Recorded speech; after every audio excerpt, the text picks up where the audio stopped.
안녕하십니까. 방금 소개받은 산업안전연구실장 김진열입니다.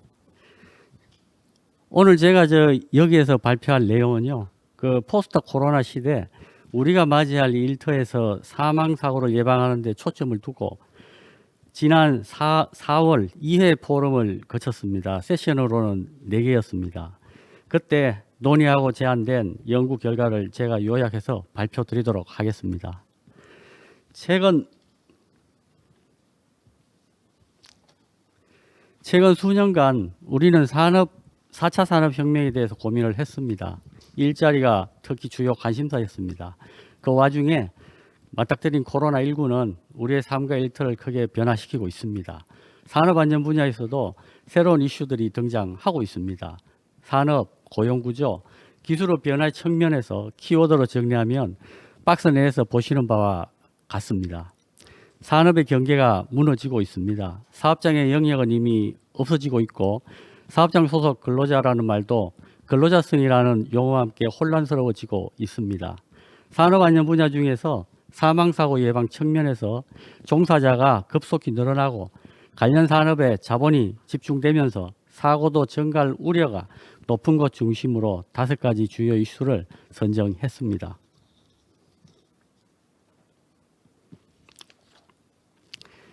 그 도출된 5가지 주요 이슈 가운데 선행 연구 자료가 축적돼 있고 확보가 가능한 3가지 영역을 중점으로 논의했습니다. 3D 프린팅 위험성 관련 자료는 충분하지 않았습니다. 유해성 관련 자료는 다소 축적돼 있는 것으로 파악이 되지만은 위험성 관련 자료는 거의 파악되지 않았습니다. 그래서 포럼에서는 뺐었고요. 배터리 경제, 수소 경제와 관련된 위험성도 향후 자료를 확보해서 미리 위험성 평가 기초 자료를 마련할 필요가 있는 주요 분야지만 자료가 부족해서 역시 뺐습니다. 자료가 조사되고 사망사고 위험성이 특히 높아질 3가지 분야, 배달 플랫폼 종사자, 물류센터 대형 사고, 노동자 숫자만큼 늘어날 로봇, 그걸 중심으로 2차에 걸쳐 포럼을 진행했습니다. 그리고 2019년 우리나라 산업 현장에서 사망사고로 855명의 노동자가 사망했습니다. 여전히 매년 800여 명 이상의 노동자가 사고로 현장에서 숨지고 있습니다. 이러한 사망사고를 감소시키는 방안을 찾고자 전통적으로 대형 사고의 위험성이 늘 잠재해 긴장의 끈을 놓칠 수 없던 석유화학 공장에 대해 종합적으로 정리하면서 통합안전관리와 IoT 연계 가능성을 고찰했습니다. 그리고 사망사고 예방에 시각 AI 기술의 활용, 마지막으로 시스템 안전의 접목 방향성 탐색에 대해서도 포럼 마지막 주제로 시도해 보았습니다.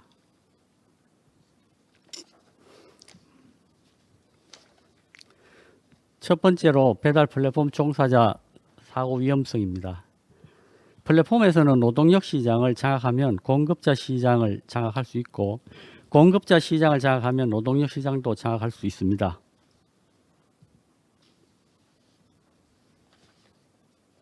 예. 플랫폼은 2개의 시장을 중개하고 정보를 독점하면서 경제적 지배력을 가지게 됩니다. 플랫폼은 대기하는 종사자들에게 시간당 임금을 지급하지 않고 도리어 수수료를 받습니다. 이제 노동자들은 사업장에 출근할 필요가 없습니다.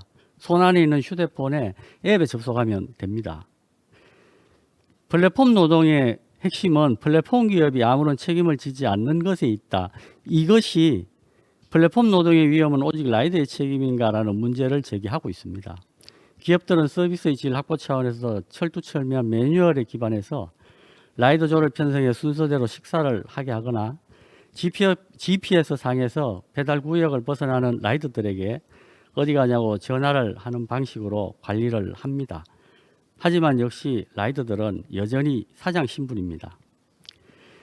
그리고 이륜차 플랫폼 배달로 이어지는 음식 서비스 거래액이 2019년 대비 78% 급증하였습니다. 산업이 급성장하고 있는 겁니다. 경찰청의 2019년 교통사고 통계를 살펴보면 이륜차 관련 사고는 부상자는 2만 명이 넘었고요. 사망자도 422명 발생했습니다. 지금 PPT에서 보시는 것은 2020년 자료입니다. 통계마다 이륜차 배달 종사자 규모 추정치가 다르지만 작년 말 기준으로 음식 배달 중심으로 플랫폼 종사자는 8만에서 10만여 명, 기타 이륜차 배달 직고용을 포함하면 최대 20만 명까지 보는 견해도 있습니다. 우리 산업안전 분야에서 배달 종사 자체의 예방은 특히 공단 입장에서는 이제 시급한 과제가 됐습니다.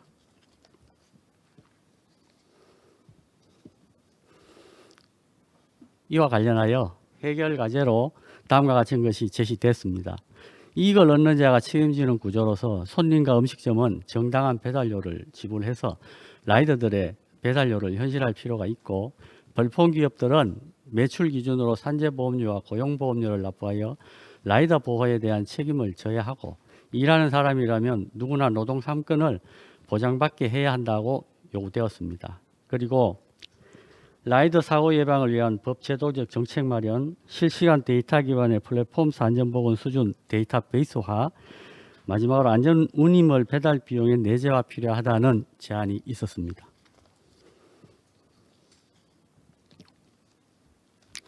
두 번째로 온라인 유통시장 확대에 따른 물류창고 위험성입니다. 최근 소비 형태의 변화는 물류시설 중에서 냉동, 냉장, 창고 시설의 급속한 수요 증가를 불러일으켰습니다.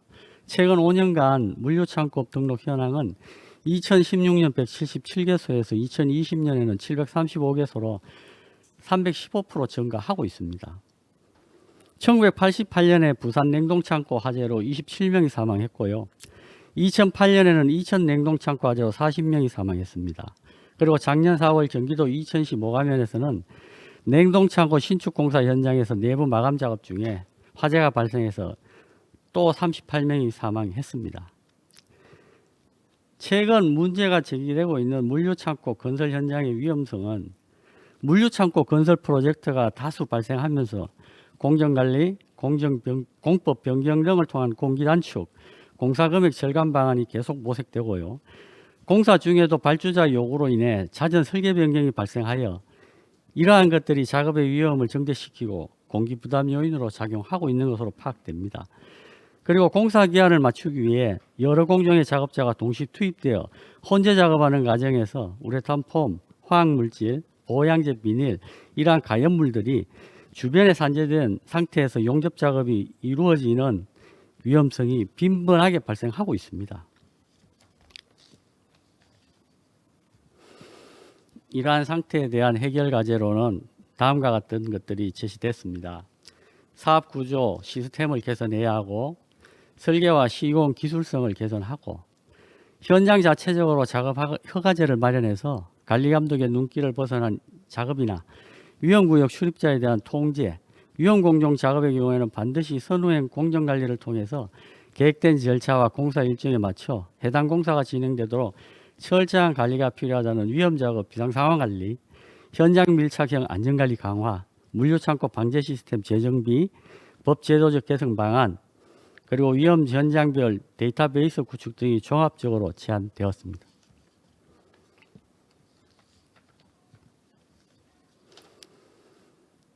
세 번째 주제는 노동자 숫자만큼 늘어날 로봇 사용 환경의 위험성이었습니다. 2019년 기준 우리나라는 싱가포르 다음으로 로봇 밀도가 높아 노동자 1만 명당 로봇 대수가 868대입니다. 글로벌 로봇 시장은 연평균 성장률 22%고 특히 코로나19의 여파로 2025년까지 연평균 32% 성장세를 기록할 것으로 전망되고 있습니다. 지금 제조 현장의 로봇은 우리가 익히 잘 알고 있습니다만은 그 외 건설 및 조선용 로봇, 서비스 로봇 이런 것들이 지금 급성장세를 타고 있고요. 현재 서비스 로봇 시장 중에서는 청소 로봇, 교육, 연구용 로봇, 소셜 로봇이 비중이 빠르게 성장할 것으로 전망되며 이 외에도 우리가 이름도 생소한 돌봄 로봇, 보안 로봇, 주차 로봇, 치킨 로봇, 설거지 로봇 이런 것들이 우리 일상생활 곳곳에서 활용되거나 이미 상용화가 진행 중에 있습니다. 이와 관련하여 사람과 협업할 협동 로봇이 안전한가가 문제제기의 핵심이었습니다. 사람과 로봇의 작업 공간 분리는 사람의 안전을 확보하기 위해서 필수 불가결 요소입니다. 최근 들어 산업 현장에 보급되고 있는 협동 로봇은 이러한 기존 관념을 일대 혁신하는 로봇 역사상 가장 획기적으로 사용 방식의 변화를 일으킨 제품입니다. 국제적으로는 협동 로봇 안전 요구 조건이 표준화로 정리되어 있지만은 접촉 충돌 안전성 평가와 관련된 실험 기술은 아직 충분히 개발되지 않고 있습니다. 해외 위험성 평가 전문 기관에서도 이러한 위험성에 대한 평가 기술이 아직 준비되고 있지 않습니다. 안전한 로봇이라는 개념과 로봇의 안전한 활용은 다른 개념이라는 점을 우리가 인식할 필요가 있는 부분입니다. 이와 관련한 해결 과제로 협동 로봇 분야, 물류 로봇 분야, 해킹 방지, 화재 전도 위험성, 센서, 사고 DB 구축에 대한 논의가 있었고 제안이 보시는 바와 같이 이루어졌습니다.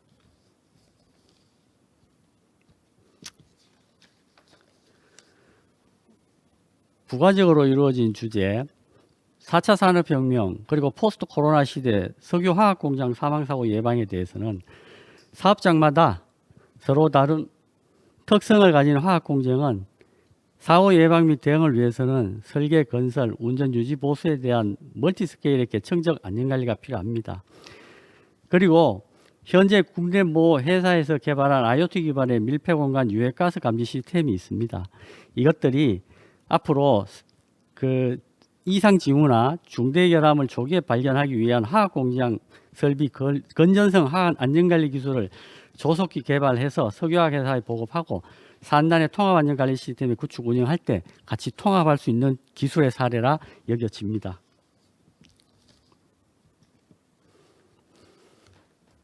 다음으로 포스트 코로나 시각 AI 기술을 활용한 사망사고 예방입니다.